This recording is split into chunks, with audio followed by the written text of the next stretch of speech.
નમસ્કાર વિદ્યાર્થી મિત્રો, આજે આપણે ધોરણ 12 મનોવિજ્ઞાન વિષયની અંદર બોર્ડ પરીક્ષા 2025 માટેના સેક્શન બી ના એટલે કે એક વાક્યના પ્રશ્નો એ પણ જવાબ સાથે આપણે આઈએમપી તમને આપવાના છે. તો આ 10 મિનિટ ઉપર તમે વિડીયો જોશો એટલે 10 ગુણ તમારા પાકા થઈ જશે. તો વિડીયો પૂરેપૂરો જોવાનો છે. સમય નથી બગડતો કારણ કે તૈયારી તમારી થઈ રહી છે. ખાલી આઈએમપી પ્રશ્નો આપવાથી કંઈ નહીં થાય, તમારી તૈયારી સાથે થાય એ પ્રકારનો વિડીયો આપણી ચેનલ ઉપર જ તમને મળતો હોય છે. તો ચાલો વિડીયોની શરૂઆત કરીએ. અને આ વિડીયો પસંદ આવે તો લાઈક કરજો અને ચેનલ સબસ્ક્રાઇબ કરી દેજો. પેલો છે વ્યક્તિ શ્રવણ સંવેદનની સીમા કેટલી છે? તો 20 થી 20,000 હર્ટ્ઝ સુધીની જોવા મળે છે. પછી મધ્યમ કર્ણના અસ્થિઓના નામ શું છે? તો કે હથેળી, એરણ, પેંગડું જેવા આકાર છે. પછી કડવો સ્વાદ જીભના કયા ભાગથી પારખી શકાય છે? તો જીભના પાછળના ભાગથી. પછી દ્રષ્ટિ સંવેદનમાં નેત્રપટીય વિષમતા કયા કારણોથી સર્જાય છે? તો કે ડાબી આંખને દ્રષ્ટિ ક્ષેત્રમાં રહેલ પદાર્થનો ડાબો વિસ્તાર થોડો વધારે દેખાય છે, એ રીતે જમણી આંખને જમણા વિસ્તારમાં રહેલો થોડો વિસ્તાર વધારે દેખાય છે. આ પરિસ્થિતિને નેત્રપટીય વિષમતા કહે છે. પછી અભિરુચિ માટે મેકડુલે કયા શબ્દનો પ્રયોગ કરેલો છે? તો અભિરુચિ માટે મેકડુલે અપ્રગટ ધ્યાન શબ્દનો પ્રયોગ કરેલો છે. પછી સંગઠનમાં સમીપતા એટલે શું? તો કે સ્થળ અને સમયની દ્રષ્ટિએ જે બે ઉદ્દીપકો એકબીજાથી નજીક હોય તે સંગઠિત થઈને ચોક્કસ આકાર કે એકમ બનાવે તેને સમીપતા કહેવામાં આવે છે.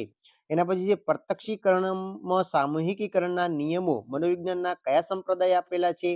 તો આ નિયમો છે સમષ્ટિવાદી સંપ્રદાય આપેલા છે. ધ્યાનનો આધાર કોના પર રહેલો છે? તો ધ્યાનનો આધાર શિક્ષણ પર રહેલો છે, રસ પર રહેલો છે. પછી ઉડાનના પ્રત્યક્ષીકરણ માટે જવાબદાર સંકેતોના નામ કયા છે? તો એક નેત્રીય સંકેત, અનેક નેત્રીય સંકેત અને દ્વિનેત્રીય સંકેત. પછી માનવ ત્વચામાં ઠંડી, ગરમી જેવા સંવેદનો શા કારણે થાય છે? તો કે સમગ્ર શરીર તંત્રમાં ત્વચામાં પથરાયેલા સંવેદન તંતુઓ દ્વારા વિવિધ પ્રકારના સંવેદનો થાય છે. પ્રત્યક્ષીકરણ એટલે શું? તો પ્રત્યક્ષીકરણ એટલે સંવેદનના અર્થઘટન વડે જ્ઞાન પામવાની ક્રિયા. સીમા પ્રદેશ એટલે શું? તો કે જે પદાર્થો સ્પષ્ટપણે ચેતનામાં નથી તે ધ્યાન સીમા પ્રદેશમાં તેને કહેવાય છે. ધ્યાન એટલે શું? કે ધ્યાન એટલે પસંદગીયુક્ત ઉદ્દીપક પર માનસિક કેન્દ્રીયકરણ કરવું. પછી દ્રષ્ટિ સંવેદનમાં નેત્રપટી વિષમતા કયા કારણોથી સર્જાય છે? તો આના માટે ખાસ તમે જુઓ કે ડાબી આંખ બાજુનો ક્ષેત્ર ડાબા વિસ્તારનો ક્ષેત્ર ડાબી આંખમાં વધારે દેખાય અને જમણી બાજુનો વિસ્તારનો ક્ષેત્ર જમણી આંખમાં વધારે દેખાય છે. આ કારણથી દ્રષ્ટિ સંવેદન એટલે કે નેત્રપટીય વિષમતા સર્જાય છે. ઊંડાણના પ્રત્યક્ષીકરણ માટે જવાબદાર સંકેતો કયા છે? તો કે અનેત્રીય સંકેત, એક નેત્રીય સંકેત અને દ્વિનેત્રીય સંકેત. સંવેદનના કેટલા પ્રકાર પડે છે? તો સંવેદનના મુખ્ય 5 પ્રકાર પડે છે. દ્રષ્ટિ સંવેદન, શ્રવણ સંવેદન, ગંધ સંવેદન, સ્વાદ અને સ્પર્શ સંવેદન. બરાબર. પછી અનઅભિસંધિત પ્રતિક્રિયા એટલે શું? તો અનઅભિસંધિત પ્રતિક્રિયા તે શીખવી શકતી નથી, તે કુદરતી રીતે વિકસે છે. કેટલીક કુદરતી ઘટનાઓ જેમ કે સંગીત સાથે પગ પછાડવા એ ઉત્તમ એના ઉદાહરણો છે. પછી કારક અભિસંધાનમાં વિલોપનની ક્રિયા ક્યારે જોવા મળે છે? તો કારક અનુસંધાન અને ઘણા લોકો તેમની જાતને સમસ્યા સામે પ્રેરણા આપી શકતા નથી, તેથી આ વિષયમાં કારક અનુસંધાન એ નકારાત્મક વલણ ધરાવે છે. કારક અભિસંધાનનો ખ્યાલ કોણે આપેલો છે? તો કારક અભિસંધાનનો ખ્યાલ એ શિક્ષણ તરીકે ઓળખાય છે અને જે થોર્નડોઇકે વિકસાવેલી છે. બરાબર. પછી સીટી માર્ગને આપેલી શિક્ષણની વ્યાખ્યા જણાવો. તો શિક્ષણ એટલે અનુભવ અને પ્રયત્ન અને મહાવરાથી વર્તનમાં થતો સાપેક્ષ કાયમી ફેરફાર. પ્રબલન એટલે શું? તો કે પ્રાણીની પ્રક્રિયાને બળવત્તર બનાવતું ઘટક એટલે પ્રબલન. પછી આ અનુભવ કયા શિક્ષણ સાથે સંકળાયેલું છે? તો એ આંતરસૂઝ અનુભવ આંતરસૂઝ શિક્ષણ સાથે સંકળાયેલું છે. કોહલર કયા સંપ્રદાય સાથે સંકળાયેલા હતા? કોહલર સમષ્ટિવાદી સંપ્રદાય સાથે સંકળાયેલા હતા. પછી વિલોપન એટલે શું? તો કે શીખેલી પ્રક્રિયાની લુપ્તતા એટલે વિલોપન. કોહલરે ચિમ્પાન્જી પર આંતરસૂઝના પ્રયોગો કયા ટાપુ પર કરેલા હતા? તો કેનરી ટાપુ પર કરેલા હતા. નિષેધક પ્રબલન એટલે શું?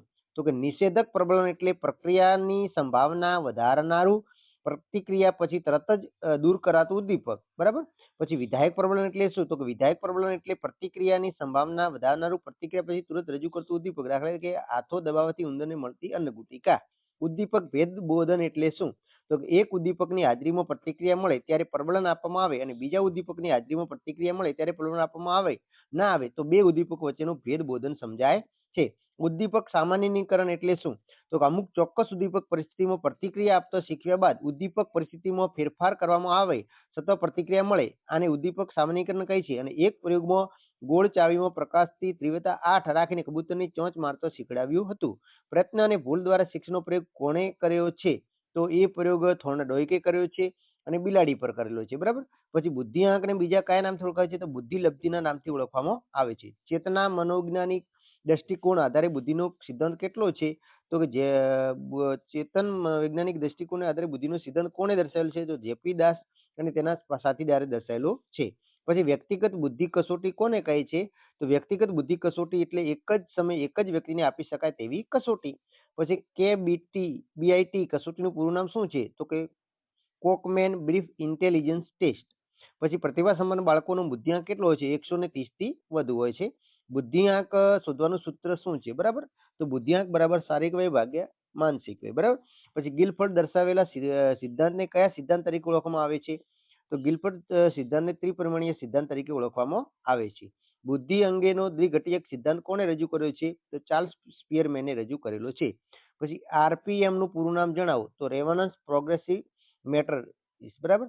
શાબ્દિક કસોટી કોને કહે છે? તો કે શાબ્દિક કસોટી એટલે લેખિત પ્રશ્નો હોય અને તેના જવાબો લખીને કે વાંચવાને આપવાના હોય તેને લેખિત કે શાબ્દિક કસોટી કહે છે. મનોવલણ ઘડતરને અસર કરતા બે ઘટકો જણાવો. કુટુંબ અને સામાજિકીકરણ. વ્યક્તિકીકરણ એટલે શું? વ્યક્તિકરણ એક એવી બચાવ પ્રયુક્તિ છે જેમાં વ્યક્તિ પોતાના વર્તન માટે સાચાના બદલે સારા કારણો રજૂ કરવા પ્રેરાય છે. પૂર્વગ્રહ એટલે શું? તો કે પૂર્વગ્રહ લેટિન શબ્દ પ્રેજિડિસિયમ પરથી આવે છે. પ્રેનો અર્થ થાય પહેલા અને ન્યાયમંડળનો અર્થ થાય ચુકાદો.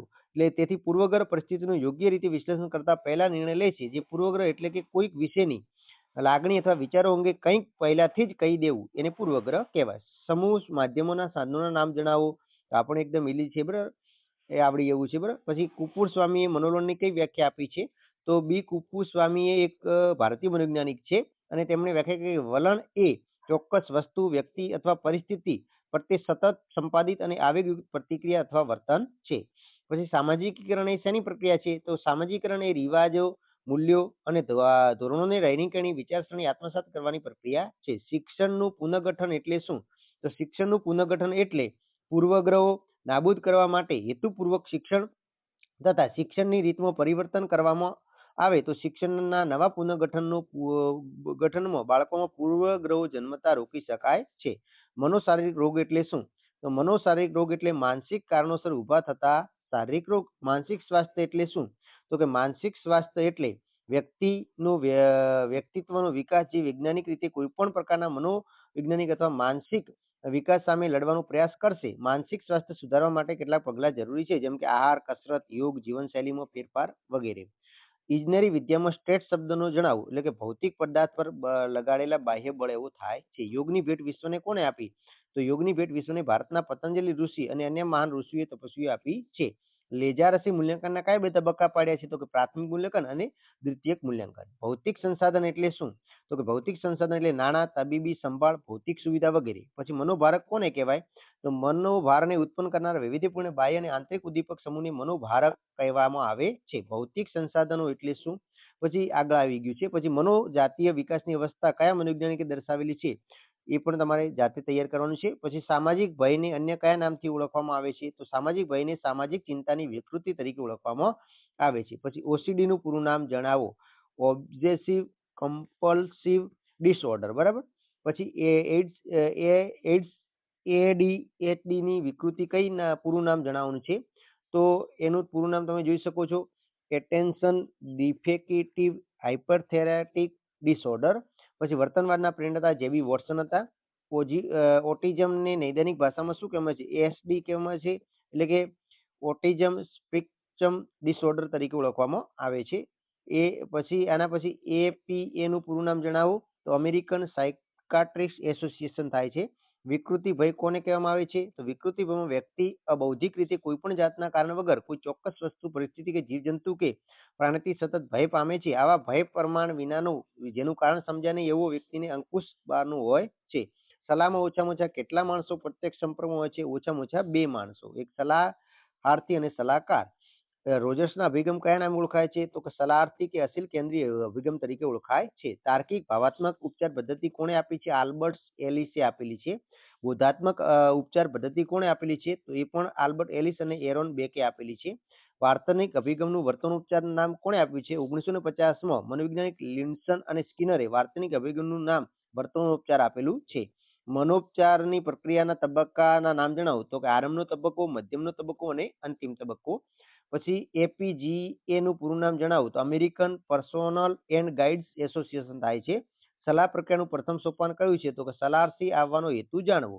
હવાનું પ્રદૂષણ કઈ રીતે ફેલાય છે? તો હવાનું પ્રદૂષણ કારખાનાઓ, વાહનોમાંથી નીકળતા ધુમાડા, કોલસા, તમાકુ બાળવાથી નીકળતા ધુમાડા વગેરે દ્વારા ફેલાય છે. ગ્રીનહાઉસ અસર એટલે શું? તો કે વાવાઝોડાનું પ્રમાણ વધુ, હવામાનમાં અચાનક પરિવર્તન આવવું, તાપમાન પ્રમાણમાં વધારો થવો, ઉત્તર અને દક્ષિણ ધ્રુવીય હિમશિલાઓનું ઓગળવું વગેરે હવામાનમાં થતા પરિવર્તન ગ્રીનહાઉસની અસર કહે છે. પર્યાવરણના ઓઝોન વાયુનું પડ શાનું પાતળું શેના કારણે થાય છે? તો ક્લોરોફ્લોરોકાર્બન જે સીએફસી વાયુના કારણે કાર્બન ડાયોક્સાઇડ અને મિથેનને લીધે ઓઝોન વાયુનું પડ ગાબડા પડે છે. ભીડ એટલે શું? તો એકબીજાથી ખૂબ જ નજીક હોવાથી વ્યક્તિલક્ષી લાગણીઓનો નિર્દેશ કરે તેને ભીડ કહે છે. ઘોઘાટ એટલે શું? તો કે બિનજરૂરી અણગમતો કે વ્યક્તિ પર નિષેધક અસર કરતો અવાજને ઘોઘાટ કહે છે. ચામડીના કેન્સરનું પ્રમાણ વધવાનું કારણ શું છે? ઓઝોન વાયુના પડનું પાતળું થવું. પછી ગીચતા શેનો નિર્દેશ કરે છે? તો કે ગીચતા એ દર ચોરસ મીટરે વ્યક્તિઓની સંખ્યાનો નિર્દેશ કરે છે. ભીડ શેનો નિર્દેશ કરે છે? તો ભીડ એ એકબીજાની ખૂબ નજીક હોવાની વ્યક્તિલક્ષી લાગણીનો નિર્દેશ કરે છે. સાંસ્કૃતિક પર્યાવરણમાં કઈ બાબતનો સમાવેશ થાય છે? તો એની અંદર સાહિત્ય છે, કારીગરી છે, સ્થાપત્ય છે જેવી માનવ સર્જિત મૃત અને અમૃત વસ્તુનો સમાવેશ થાય છે. પછી હવાનું પ્રદૂષણ ઘટાડવાનું શું કારણ છે? પછી અધિકાર એટલે શું? તો કે અધિકાર એટલે કોઈ એક હોદ્દાની અંતર્ગત આદેશ આપવો અને તે આદેશ પાલનની અપેક્ષાનો હક ધરાવવો એને અધિકાર કહેવાય છે. સંસ્થાના લક્ષણો જણાવો. સામાન્ય લક્ષ્ય, પ્રયત્નોનું સંકલન, શ્રમ વિભાજન અને જવાબદારી અને અધિકાર. પછી વ્યવસ્થાપન કાર્યોમાં સંગઠન એટલે શું? તો કે વિવિધ કર્મચારીની વિવિધ ભૂમિકા અને જવાબદારી સાંકળી તેની સ્પષ્ટતા કરવાના કાર્યને સંગઠન કહે છે. કર્મચારીની પસંદગીની રીતો જણાવો. તો અરજીપત્રક, મુલાકાત, લેખિત કસોટી, નમૂના ઉપરત્વ, કાર્યત્વની કસોટી. પછી કાર્ય વિશ્લેષણ એટલે શું? તો કે નમૂના પરના કર્તૃત્વની કસોટી કાર્ય વિશ્લેષણ દ્વારા પ્રાપ્ત થયેલી માહિતી પર આધારિત હોય છે. જે કાર્ય વિશ્લેષણ એટલે કોઈ કાર્યમાં વિવિધ કામોનું વિસ્તૃત વર્ણન. જરૂરિયાતના ઉચ્ચ પદાનુક્રમ એટલે કે શ્રેણી ક્રમનો સિદ્ધાંત કોણે આપેલો છે? તો એ અબ્રાહમ મેસ્લોએ આપેલો છે 1943માં. એના પછી અમલદારી રચનામાં સૌથી મોટી નબળાઈ કઈ છે? તો એની સૌથી મોટી નબળાઈ એટલે કે કાયદાને ચુસ્તપણે વળગું રહેવાનું વલણ અને અમલદારી સંરચનાની સૌથી મોટી નબળાઈ છે. અમલદારી સંરચના એટલે શું? તો કે જે સંસ્થાની કામગીરી કાયદો અને નિયમ અનુસાર ઔપચારિક માળખામાં કાર્ય વિશ્લેષણ મુજબ ચાલતી હોય તેને અમલદારી કહેવામાં આવે છે. તાલીમના 3 હેતુઓ જણાવો. શક્તિ વિકસાવવી, માહિતી આપવી, કર્મચારીની અભિરુચિ, મનોવલણોનું પરિવર્તન લાવવું. ઉથલો એટલે શું? તો ઉથલો એટલે કર્મચારીનું એક સંસ્થામાંથી અન્ય સંસ્થામાં જોડાવું, વારંવાર કર્મચારીઓ દ્વારા સંસ્થામાં જતા રહેવું એને ઉથલો કહે છે. સરળ રચના બીજા કયા નામે ઓળખાય છે? સપાટ સંરચના તરીકે. બરાબર. એના પછી જીવન સંતોષ કઈ બાબત પર છે? પછી સુખ અને સુખાકારી વ્યક્તિના માપદંડોનો સમાવેશ થાય છે. પોઝિટિવ સાયકોલોજી શબ્દનો સૌપ્રથમ ઉપયોગ કોણે કર્યો હતો? અબ્રાહમ મેસ્લોએ કરેલો છે. પછી સુખના પ્રકારો જણાવો. બરાબર. પછી મનોવૈજ્ઞાનિક સુખાકારી માપની તુલાઓ જણાવો. તો આ બધા જ પ્રશ્નો તમારા માટે ખૂબ જ ઉપયોગી